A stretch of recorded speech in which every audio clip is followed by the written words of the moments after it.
दुष्ट का बड़ा विचित्र स्वभाव होता है।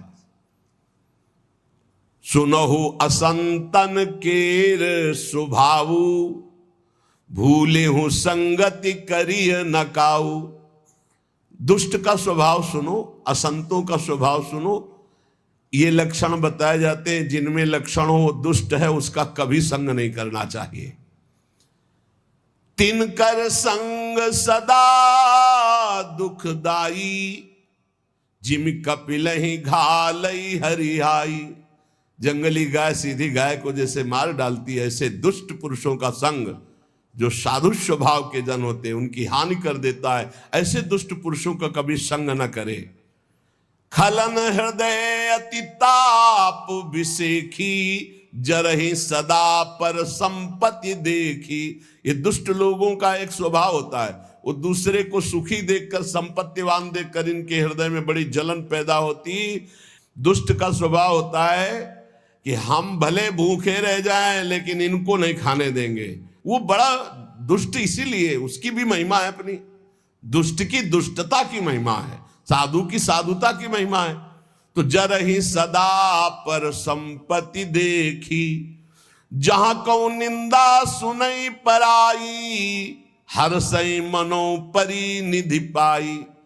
ये दुष्ट लोगों को अगर दूसरे की निंदा, तो बहुत ऐसे, जैसे महाराज प्रथु ने कहा भगवान की चर्चा सुनने के लिए 10,000 कान हो, तो ये दुष्ट लोग मानो 10,000 कान हो तो निंदा ऐसे बड़े प्यार से सुनते। अच्छा, ऐसा लगता है जैसे उनका राज तिलक होने जा रहा है। दूसरे की निंदा सुनने के लिए इतने उत्साहित रहते दुष्ट लोग। काम क्रोध मद लोभ परायण, ये कामी, ये क्रोधी, ये अहंकारी, ये लोभ परायण होते हैं दुष्ट लोग। निर्दय कपटी कुटिल मनायन, इनके हृदय में दया नहीं होती है, बड़े कुटिल स्वभाव के, बड़े कपटी होते हैं। और मलायन, ये पाप का घर होते हैं। बयरु अकारण सबका हुसो, कोई किसी से उनसे मतलब न रखे तो भी वो उससे झगड़ा करेंगे, अपनी तरफ से बैर करेंगे। ये लक्षण है दुष्टों के। और जो कर हित अनहित ताहु सो, जो उनका हित करे उसका भी वो अनहित कर देंगे, उसका भी वो बिगाड़ देंगे पक्का। ऐसे दुष्टों से दूर रहे। झूठे ही लेना झूठे ही देना, झूठे ही भोजन झूठ चबेना। ये झूठ बोलते हैं, इनका लेना देना, भोजन खाना पीना सब झूठ से ही चलता है। बोलई मधुर वचन जिमि मोरा, खाई महा आई हृदय कठोरा। ये बोलते ऐसे मीठी बात है कि फंस जाए अच्छे अच्छे। बहुत मृदु भाषण, कैसे जैसे मोर बहुत मीठा बोलता है लेकिन आहार सांप का करता है, बोले ऐसे इनका वचन तो बड़ा मीठा होता है फंसाने वाला, पर हृदय बहुत विषैला और कठोर होता है। परद्रोही पर दाररत, पर धन पर अपवाद, ते नर पावर पाप में देह धरे मनुजात। इनका स्वभाव होता है द्रोह करना है। परद्रोही, ये दूसरों से द्रोह करेंगे। परदाररत, दूसरे की स्त्रियों का एक काम भाव से सेवन करने की चेष्टा करेंगे। दूसरे का धन अपहरण करना, दूसरे के प्रति निंदा करना, ये मनुष्य शरीर में पापमय देह धरे हुए साक्षात ये असुर हैं, राक्षस हैं। लोभई ओढ़न लोभई दासन, शिष्णो दर पर जमपुर त्रासन। ये यमराज से भी नहीं डरते, इनका स्वभाव है लोभई ओढ़ना, लोभई बिछाना, शिष्ण और उदर, रसेंद्री को तृप्त करना, जनेंद्री से भोग करना, पाप करना और पाप से न डरना। ऐसे दुष्ट होते हैं।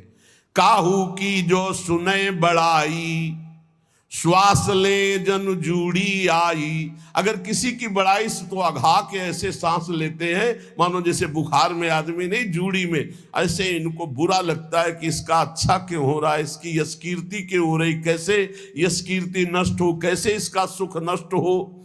और जब काहू की देखें विपत्ति, तो सुखी भय मानो जग नृपति। जब कोई संकट में पड़ा हो, बड़ा दुख भोग रहा हो, तो ये ऐसे सुखी होते मानो इनको राजपद मिल गया हो।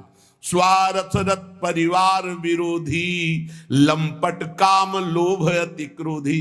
ये इतने स्वार्थी हैं कि अपने माता पिता को भी पीट सकते हैं, अपने परिवार का भी विरोध कर सकते हैं। ये लंपट कामी लोभी महान क्रोधी दुष्ट जन होते हैं। मातु पिता गुरु विप्र न मानहि, आप गए अरुघा लहि आनहि।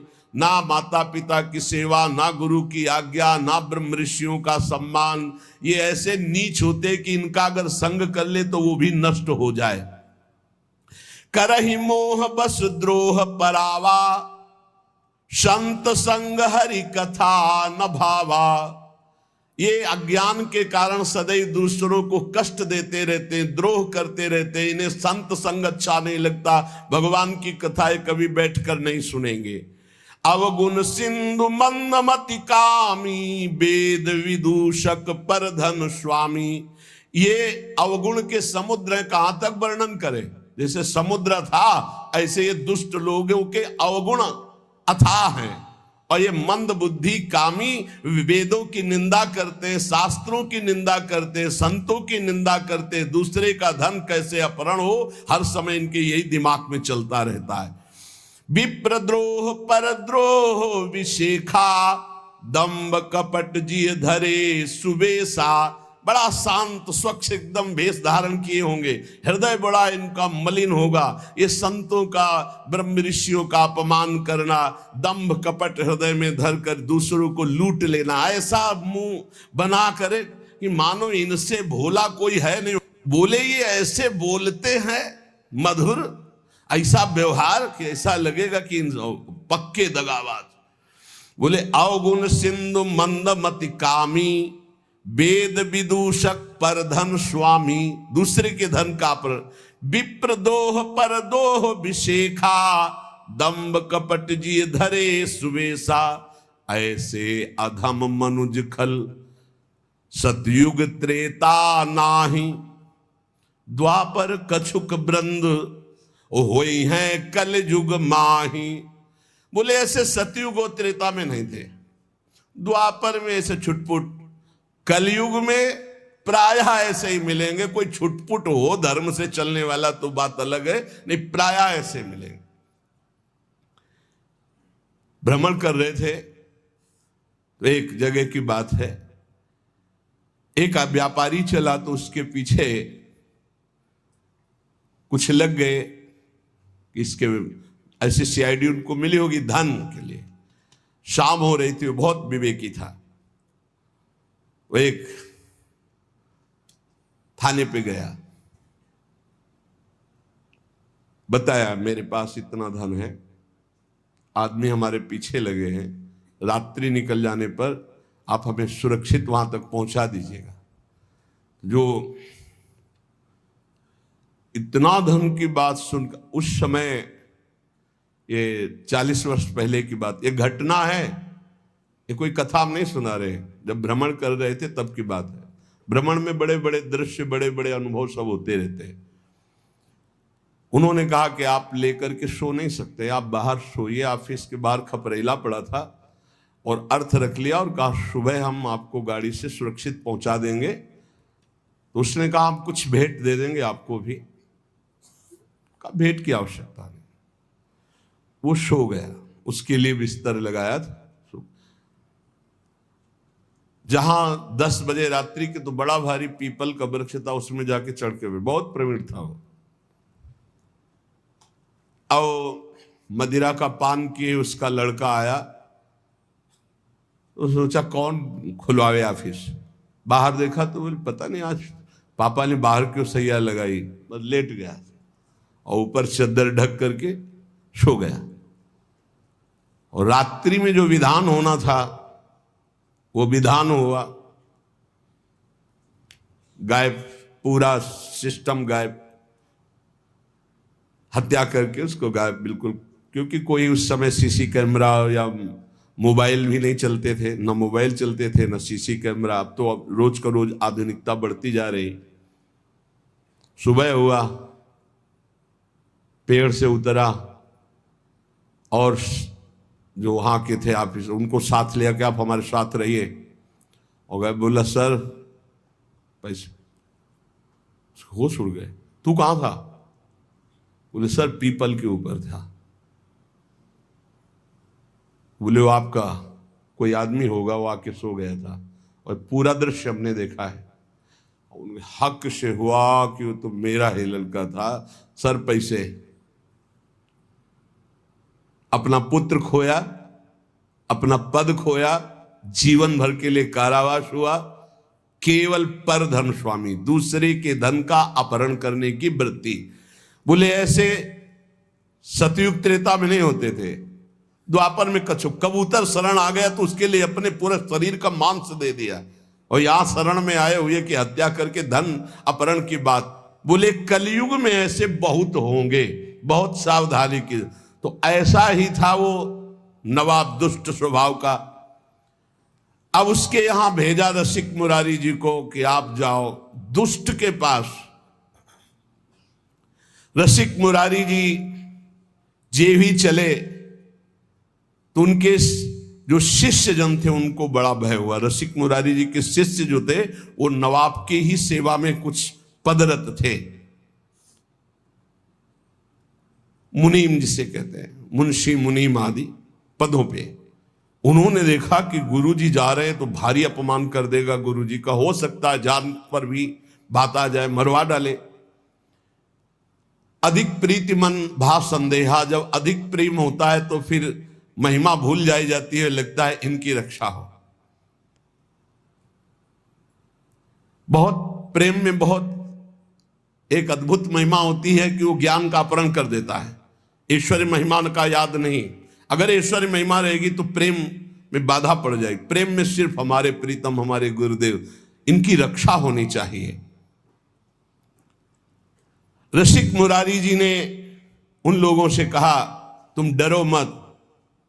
तो उन्होंने कहा कि सब कुछ बिगड़ जाएगा प्रभु, मैं जानता हूं वो भारी दुष्ट है और आप अगर वहां गए तो ऐसा कुछ करेगा जो हम सह नहीं सकते।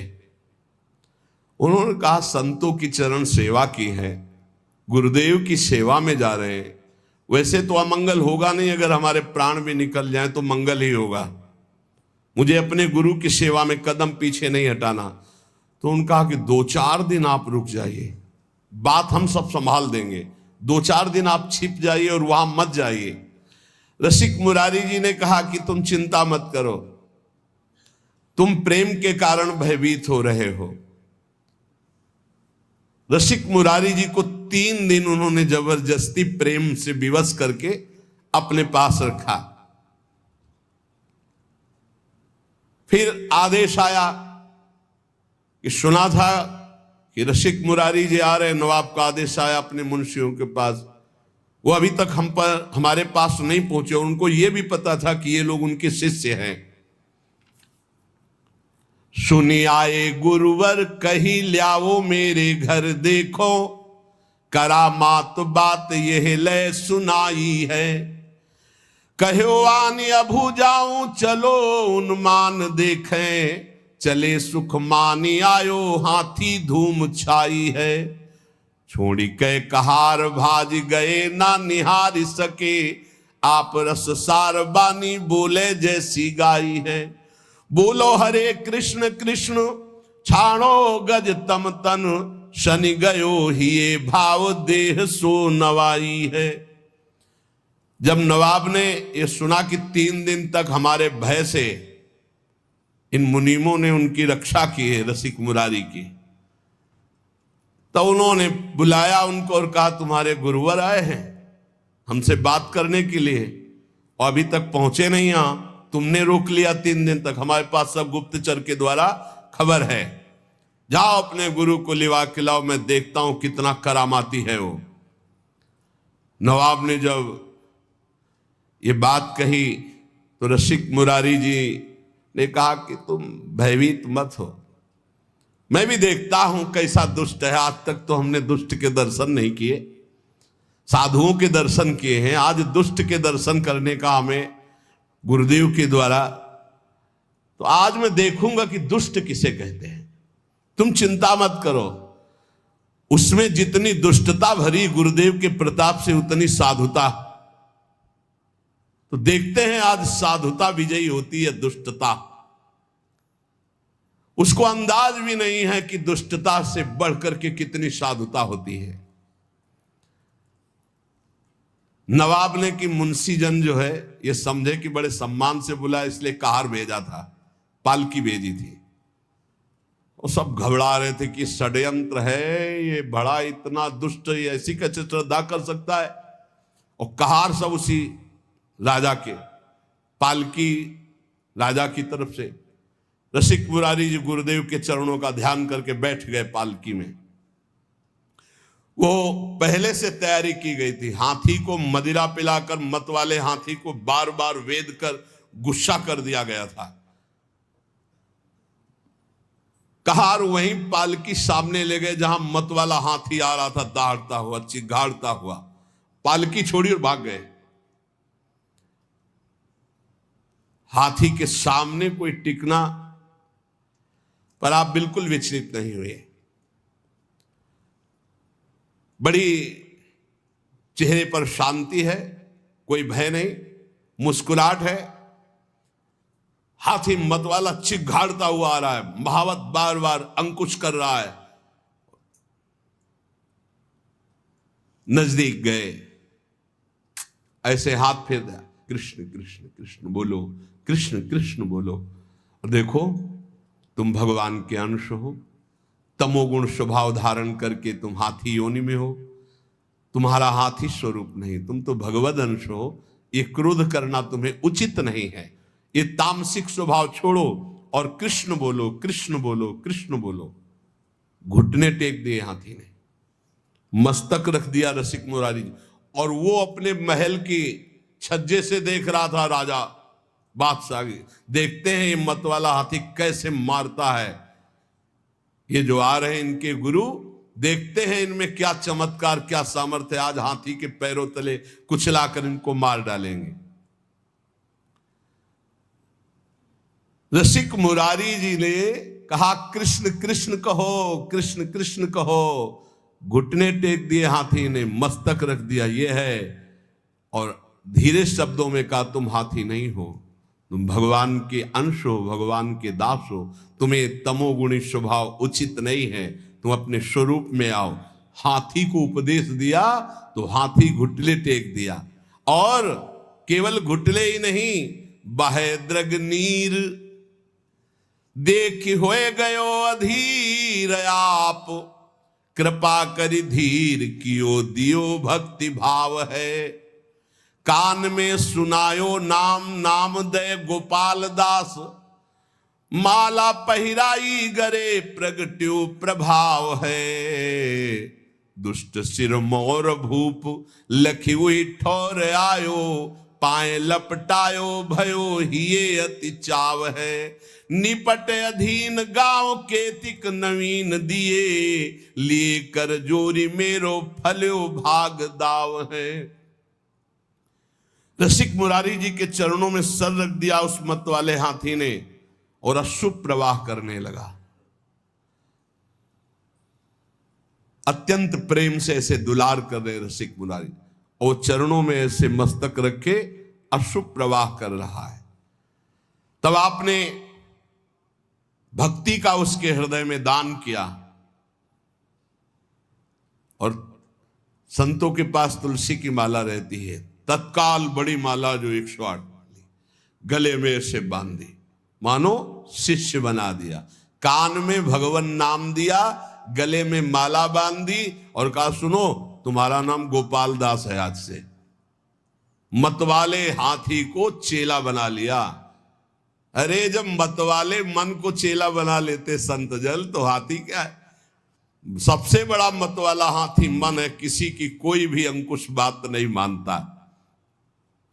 गले में तुलसी की माला पहना दी, कान में कृष्ण नाम सुनाया और कहा तुम्हारा नाम गोपाल दास है। और वो ये सारा का सारा दृश्य राजा देख रहा था। उसे देख करके अब रहा नहीं गया कि ये कोई चमत्कारिक महात्मा है, और कोई जादू तमाशा चमत्कार नहीं था, तो भगवान नाम का बल है। नवाब अब रहा नहीं गया, दौड़ता हुआ आया और श्री चरणों में गिर पड़ा, लिपट गया और कहा मुझे क्षमा कीजिए, मैं संतों का प्रभाव नहीं जानता था, मुझे क्षमा कीजिए। ये संतों के प्रभाव से दुष्टों का भी परिवर्तन हो जाता है। जितनी जमीन जब्त की थी वो तो वापस कर ही रहा हूं, कई गांव की और जो जमीनें हैं राजकीय विभाग के द्वारा अपहरण की, वो भी मैं दे रहा हूं। वो जमीन दी और कई गांव की और जमीन दी और हाथ जोड़कर बोला कि मेरे बड़े भाग्य उदय हुए, मेरा पुण्य का पाशा पड़ गया, क्योंकि आप जैसे महान संत के दर्शन हुए। गयो चरणों में लिपट करके, रो करके, भाव से युक्त। ये देखो परिवर्तन है। संत दरस जिम पातक टरे, सिद्ध संत भगवत मार्ग के शुद्ध भक्ति से युक्त हृदय वाले तो दर्शन मात्र से दुष्ट नवाब की बुद्धि बदल गई। यही संत का चमत्कार होता। लौंग इलायची निकाल देना, नारियल का फल निकाल देना, ये तो जादूगर बहुत अच्छी तरह से कर देते हैं। ऐसे भी जादू देखे, अपने हाथ से गला उतार के ऐसे रखे, और गला मुस्कुरा रहा है और वो ऐसे खड़े, अरे भैया कितना बड़ा जादू है। ऐसे ऐसे रुमाल करते, कबूतर उड़ गया, ऐसे करे तो पहले गुलाब का फूल, फिर आग जलने लगी। तो न जाने कितने ऐसे जादू तो जादूगर दिखा देते। संत का जादू क्या है? मलिन मन में भगवान की भक्ति जग जाना। मलिन आचरण करने वाले का परिवर्तन होकर श्री भगवान के नाम रूप लीला धाम में ये संत का चमत्कार जो कहीं नहीं हो सकता, कोई नहीं कर सकता। ये सबसे बड़ा चमत्कार संतों का होता है कि वो मलिन मन को निर्मल बनाकर भगवान में लगा देते। संत दरस जिमि पातक टरहि, संत संग हुआ तो संत संग अपवर्ग कर, कामी भव कर पंथ। संत का संग मोक्ष प्रदान करने वाला। देखो दुष्ट राजा का परिवर्तन हो गया। अब भयो गजराज भक्त राज, साधु सेवा साज, संतन समाज देखी करत प्रणाम है। आनी डारे गोनी बन जारन की बारन सो, आए ही पुकारन वे जहां गुरु धाम है। आवत महोत्सव मध्य पावत प्रसाद शीत, बोले आप हाथी सोयो निंद वह काम है। छोड़ी दई रीति तब भक्तन सो प्रीति बढ़ी, संग ही समूह फिरे फैल गयो नाम है। रसिक मुरारी जी ने कृपा करके गजराज का नाम गोपाल दास रखा, भक्त गोपाल दास। अब वो गजराज पीछे पीछे जैसे गाय के पीछे बछड़ा चलता है, ऐसे रसिक मुरारी के पीछे पीछे चल पड़ा। अब तो बड़ा आनंद, संत सेवा होती, प्रसाद जूठन मिलती गजराज गोपाल दास जी को, बड़ा भाव। संत समाज जो संतों को देखते थे ही आगे के पैर तोड़कर घुटने के बल होकर प्रणाम करते हैं। वैष्णव है, चेला है रसिक मुरारी जी के, गोपाल दास नाम। जहां किसी संत को देखते बस घुटने टेक देते और माथा रख देते। अब वो बंजारों के यहां बोरे के बोरे चावल दाल आदि लाद कर संतों की जमात में जो लाने होते, तो चलो गोपाल दास सेवा है, संत सेवा। तो बस जितना भी जो कुछ है वो सब लाद करके गोपाल दास के संत सेवा की सामग्री। कैसा जीवन बदल गया। संतों की जूठन पाते हैं और संतों की सेवा में। एक बार सभी बंजारे मिलकर गोपाल दास जी के गुरुदेव श्री रसिक मुरारी के स्थान पर आकर कहा, ये गोपाल दास जी हमारा माल छान जाते हैं। अब लाना एक बोरा है तो एक बोरा वहीं साफ कर दिया, उठाया और सब पा गए और एक बोरा लाद करके ले आए। तो बोले घाटा तो हमारा हो ही जाता है। गोपाल दास जी का नियम था कि कभी स्थान में कोई विशेष महोत्सव, भोज भंडारा हो, संतों की पंक्ति हो, तो जब सब संत भोजन पाके उठ जाते थे तब आप वहां जाते और चाटते थे संतों का शीत प्रसाद। कितना सौभाग्य हो भाग्य। रसिक मुरारी जी ने कहा कि देखो तुम वैष्णव हो गए हो, सब तुम्हारे आचरण ठीक है, लेकिन एक आचरण गलत है। तुम जो वहां लेने जाते हो उतने लिया करो, तुम ज्यादा दूसरा बोरा का अन्न क्यों खा जाते हो? और एक तो अमनिया है, वैष्णव को अमनिया नहीं खाना चाहिए। तुमको आज से अमनिया नहीं खाना, और ऐसे नहीं लेना, जब तक मिले ना प्रसाद तब तक नहीं पाना। गोपाल दास जी ने उसकी समझ में आ गया। श्री रसिक मुरारी जी ने कहा बेटा जबरदस्ती कुछ भी खाना है पाप है। वैष्णव का ऐसा नहीं संस्कार होता है कि किसी के खेत में गए हो, किसी की दुकान से सामान, ऐसा नहीं। गोपाल दास जी ने घुटने टेक करके ऐसे गलती मानी कि मानो क्षमा कीजिए गुरुदेव, आगे से कभी ऐसी गलती नहीं होगी। अब तो संत सेवा में और भगवत उच्छिष्टामृत में बड़ी रति हो गई गोपाल दास जी की, जो हाथी गजराज थे। सब संत इनको खूब दुलार करते। चलो गोपाल दास आज वहां चलते, सूंड में चढ़ाया, पीठ में बैठा लिया, संत सेवा घुमा घुमा के। और संत भी बड़े मौजे, 5-5, 10-10 संत बैठ जाते, गोपाल दास जी घुमा रहे। कितना सौभाग्य प्राप्त हो रहा है।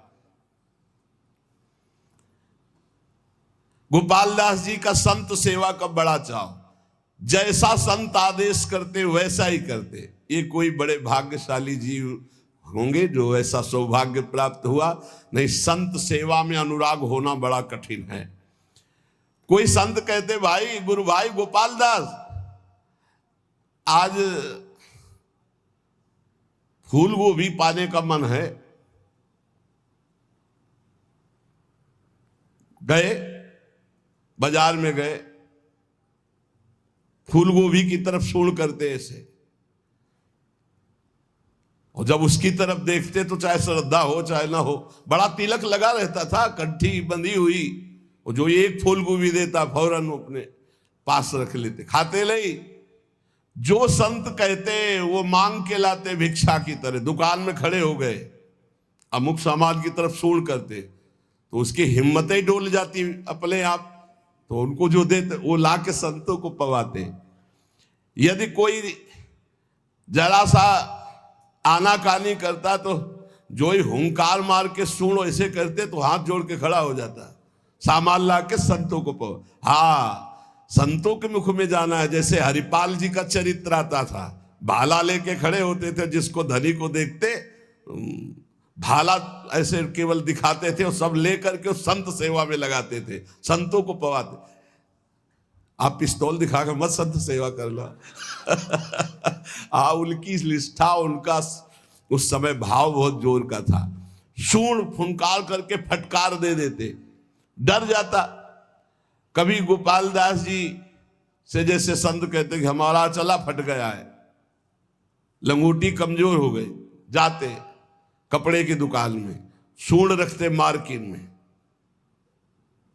वो बेचारा कितना दें, अब हम कितना आपको दे, सूंड से ऐसे कह के पूरा बंडल उठाते पीठ में रख करके चले। रसिक मुरारी जी हिसाब पहुंचाते थे और गोपाल दास जी माल लाते थे। हर संत की सेवा। सर्दी का समय है, गोपाल दास जी अपने आप चले गए किसी कंबल की दुकान में, बंडल का बंडल उठाया, पीठ में रखा, संतों के पास ले आते। जब रसिक मुरारी जी को पता चलता तो भेंट पहुंचा देते थे। ऐसे कोई संत जो कहता हो, खूब प्रसन्नता से गोपाल दास जी कहते, तो संत भी खूब प्रसाद परोसवाते और थोड़ा पाके सब गोपाल दास जी को पवाते। ऐसे दुलार होने लगा। देखो कितना सौभाग्य, संतों का उच्छिष्ट मिलता।